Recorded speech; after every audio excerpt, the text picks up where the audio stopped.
La Biblia, esa disimulada y perversa trampa. ¿Os habéis dado cuenta, queridos amigos, de qué manera tan tenue e imperceptible los acólitos religiosos cristianos se refieren a la Biblia?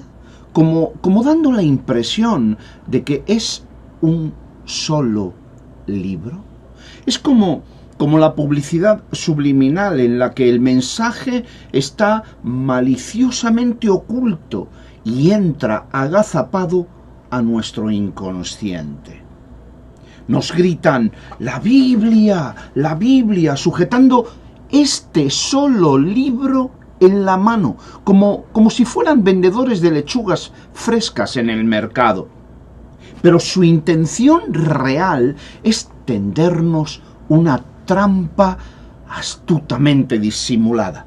Ellos saben mejor que nadie que la Biblia son varios tomos puestos juntos, porque entienden que Biblia significa en griego libros en plural. Pero lo disimulan, lo esconden, se hacen los tontos y siempre, de todas las formas directas e indirectas, intentan eliminar la imagen de la composición plural de la Biblia para así vendernos una unidad bíblica plena que es totalmente ficticia. Por eso encuadernaron todos los libros en uno, para que parezca una unidad. Pero queridos amigos, vamos a ver, nosotros somos gente que ha leído 2 o 3 páginas. ¿No está perfectamente claro que la Biblia no es un solo libro, sino que son 66 tomos la protestante y 73 la católica? Eso es lo que es la Biblia.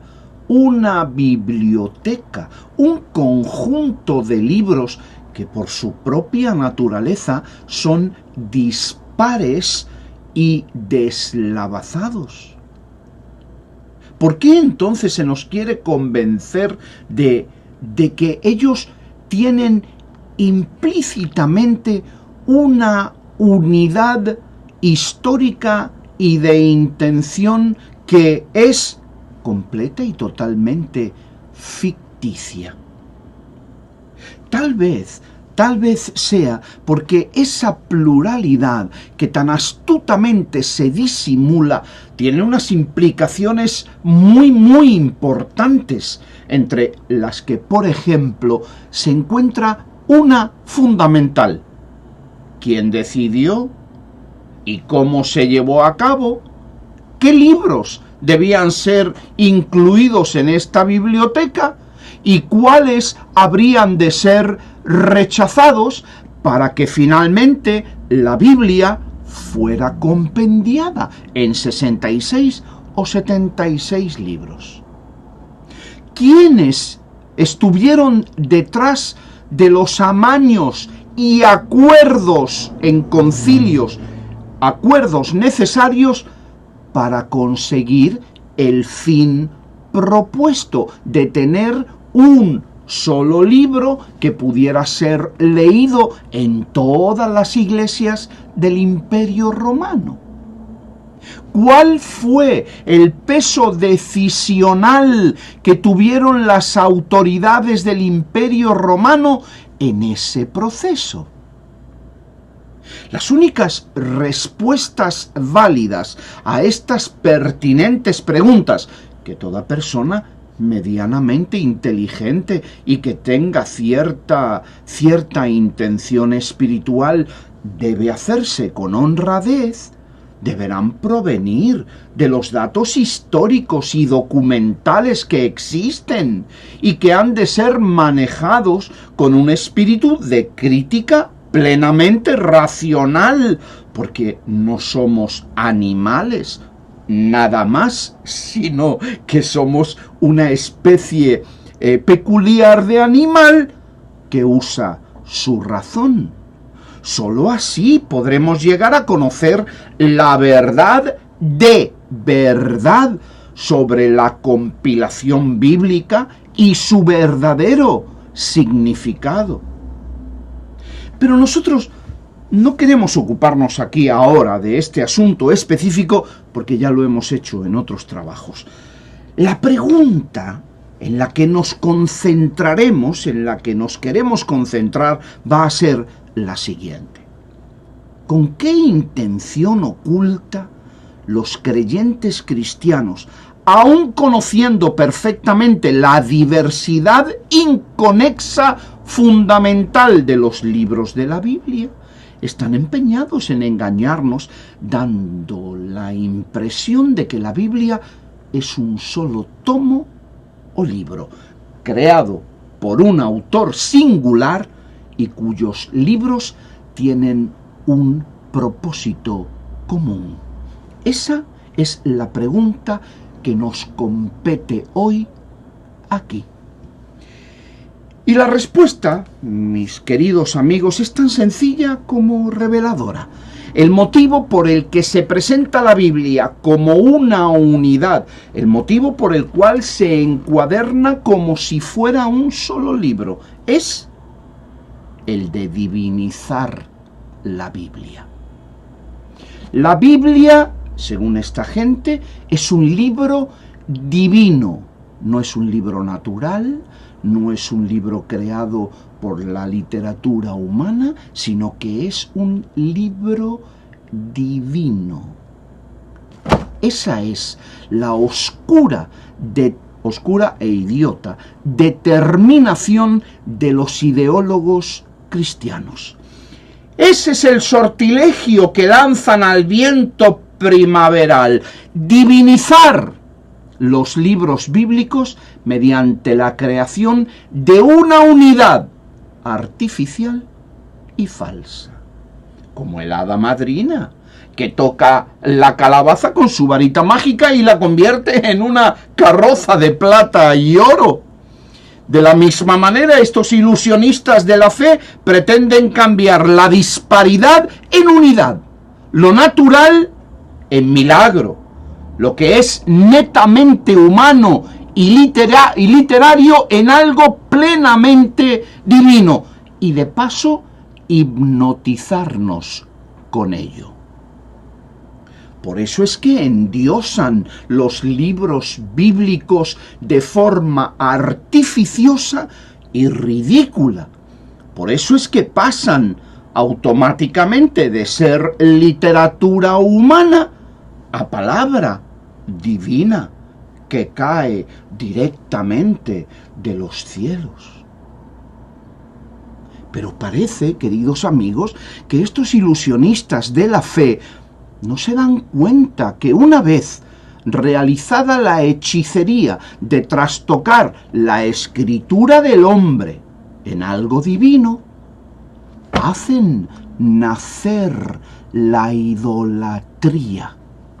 O mejor dicho, la bibliolatría en sus espíritus. Una idolatría a la Biblia, que es el verdadero pecado imperdonable contra el espíritu de la inteligencia y de la santidad, y que arrasa el espíritu de los confinados acólitos creyentes y los lleva engañados al final del barranco de la necedad. Sin duda alguna, amigos, bibliólatra es todo aquel que hace de unos libros humanos la exclusiva palabra divina, y la besa, y la adora, y la escucha, y la pone en el altar de su corazón, porque en esa divinización de pacotilla se encuentra precisamente implícito el corazón de la adoración a estas escrituras. Amigos, he aquí el hombre, el grandioso ser humano, postrado, adorando unos libros cualquiera, podremos ser testigos de una vergüenza más profunda, de una humillación indigna más profunda y a la vez más dolorosa. Llegado este triste momento, hemos de preguntarnos de forma sincera, ¿realmente los libros que componen la Biblia son una unidad? Es decir, ¿tienen un solo autor que es divino y por lo tanto manifiestan un solo propósito que también es divino? Es decir, ¿los 66 o 73 libros de la Biblia fueron creados por Dios mediante la inspiración teopnuestos del Espíritu Santo de Dios, como se alega ignorante y atrevidamente y bibliótricamente por todos los creyentes cristianos, que son en su modalidad protestante más, en su modalidad católica menos, bibliólatras hasta la esencia del hueso de sus espíritus? Permítanme, por favor, decirles algo sobre eso de que los documentos bíblicos tienen un solo autor que pulula invisiblemente sobre ellos, entre ellos y en ellos. La ilusión dogmática cristiana grita obcecadamente que el artífice de toda la Biblia es el Espíritu Santo del Dios judío, como si eso, de ser cierto, fuera algo digno y honorable. ¿Acaso se nos ha olvidado que los mismos documentos bíblicos nos dicen que el espíritu del Dios hebreo mataba a gente por deporte? Porque son las mismas escrituras judías las que nos relatan el caso de Sansón, un hombre normal y tranquilo, hasta que, poseído por ese alegado Espíritu Santo de Hashem, el Dios judío, cuando esa fuerza descomunal le poseía, asesinó con una quijada de asno a 1000 padres de familia. Oiga, querido amigo, verdaderamente no es muy edificante y tranquilizador que ese tipo de espíritu haya inspirado los libros de la Biblia según se alega. Pero esto no es todo. Ese no es el punto. El punto es que resulta que en otros libros de la Biblia se nos presenta otro tipo de espíritu. Ese es el espíritu manso, humilde y perdonador de Jesús, una blanca y sutil palomita que aletea grácil y tiernamente sobre una nube iluminada con refulgentes rayos de sol. Todo perdón, todo misericordia, todo graciosa delicadeza, incapaz de matar ni a una mosca. Oiga, querido hermano de pasiones, dos espíritus totalmente contrarios el uno del otro morando en la misma casa. ¿Es eso posible sin que la casa explote en 1000 pedazos? El sanguinario ruaj judío que posee a Sansón y hace de él un asesino en serie, y el vaporosamente frágil y perdonador Espíritu de Jesús, todo en el mismo tomo. ¿Es eso posible realmente? O sea, a ver si me entero bien, queridos amigos. En un libro de la Biblia se nos informa que el espíritu de Hashem entra en una persona y he aquí un criminal feroz y sin freno. Pero en otros libros del mismo tomo bíblico se nos indica que el Espíritu Santo de Yeshua entra en el creyente cristiano y lo convierte en una mansa y sufriente ovejita. ¿Cómo puede ser esto posible? ¿Cómo puede ser esto posible y decir que el Espíritu Santo es el autor de todos los libros de la Biblia?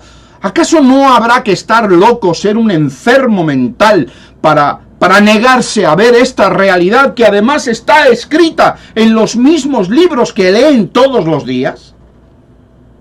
¿Qué espíritu fue el supuesto artífice bíblico, el asesino que poseía a Sansón o la grácil palomita que mora en los cristianos y que les lleva a perdonar hasta 70 veces 7 a sus enemigos? Por estas razones, entre otras, cuando le digan a usted, querido amigo, que el Espíritu Santo inspiró la Biblia, yo creo que usted debe contestarles claramente: oye, perdona, ¿qué espíritu fue? ¿El que poseía a Sansón o el espíritu de Jesús? Porque son dos espíritus completa y radicalmente opuestos. Ahora, si me permitís, os hablaré brevemente sobre el alegado único propósito que dicen que hay en la Biblia. En la Biblia no hay un solo propósito. En los libros que componen la Biblia hay por lo menos dos intenciones que son completa y totalmente irreconciliables. Uno, el motivo religioso hebreo, que consiste en mostrar la unidad de Dios como la pieza clave de su religión. Shema Israel, Adonai Eloheinu, Adonai Echad. Escucha, oh Israel, nuestro Dios uno es. Ese es el núcleo de la religión hebrea, el corazón, el espíritu. Pero por otro lado encontramos el propósito gentil, cristianizado, que según se ve claramente en los textos bíblicos está empeñado en fabricar una trinidad como la pieza clave, la revelación suma de su religión, de su ideología. Si no os dais cuenta, queridos amigos, si no os dais cuenta, es que, y me vais a perdonar, sois tontos de remate. Los judíos van por un camino y los gentiles evangélicos por una senda totalmente diferente. ¿Cómo podrá hablarse de una unidad de propósito en los libros de la Biblia si en ellos encontramos dos finalidades totalmente distintas? En adición, los religiosos hebreos profetizan la venida de un Mesías que será el líder político de Israel, pero la intención cristiana es cambiar ese líder político nacional en un líder espiritual universal, de Israel al universo. No cabe duda que en los libros bíblicos hay al menos dos propósitos fundamentales que están totalmente claros y que además son irreconciliables. Os diré más aún.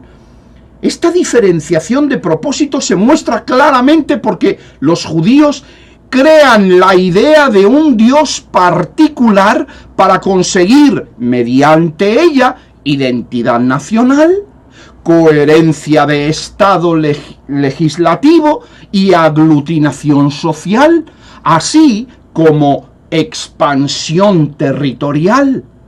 Pero los gentiles novotestamentarios crean la divinidad de Jesús para expandir su ideología espiritual, no en un país, sino en toda la tierra. Así que cuando os digan que la Biblia tiene un solo propósito, yo creo que usted debe contestarles honestamente a qué propósito se refiere, ¿al hebreo o al gentil? La Biblia, como su propio nombre indica, no es una unidad ni de propósito ni de espíritu. Todo aquel que intente convencerte de lo contrario, te estará engañando sutilmente, tendiéndote una trampa disimulada y perversa.